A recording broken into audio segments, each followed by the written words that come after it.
An author named Cameron Files recently wrote an article for my website, and he gave me permission to use that material for this video, so credit where it's due. One of the arguments that atheists often make in religious debates is that we shouldn't trust the Bible because it's a 2,000-year-old book. You know, the science is wrong, the morality is bad, and we've progressed so much since then. Now, that's all very true, but it's still a bad argument because it lends some support to the Christian myth. Here's why that is.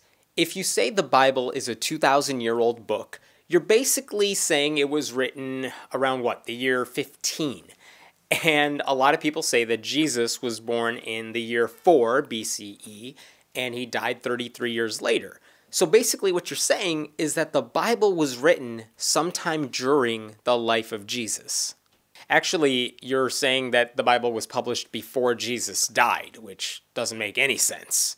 And if you think the Bible is actually 2,000 years old, there's reason to think that people were writing accurate histories of that time.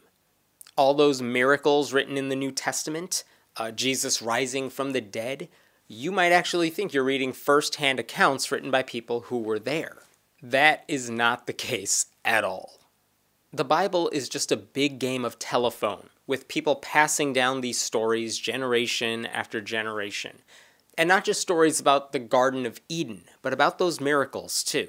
The Gospels, for example, weren't written until 50 years after the death of Jesus.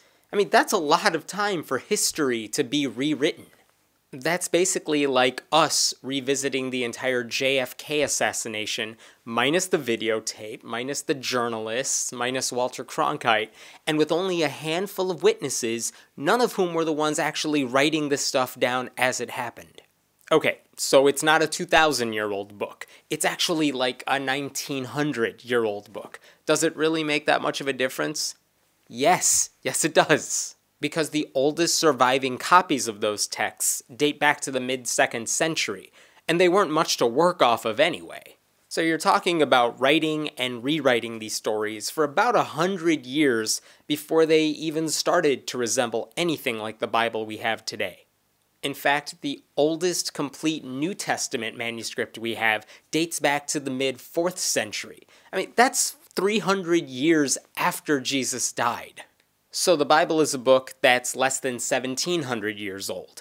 Most of the copies we have, most of the old manuscripts we have come from the Middle Ages, and it wasn't until the 17th century that we finally got the King James Version of the Bible.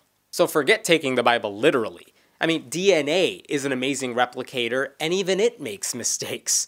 You mean to tell me the people copying down the Bible by hand got it perfectly right every time? Whenever the Bible was written, I can tell you this. It wasn't 2,000 years ago. It's much younger than that. There was a lot of time that passed between when Jesus died and we had the very first accounts of his life. And remember, we're just talking about the nonsense in the New Testament. The Old Testament is even less reliable.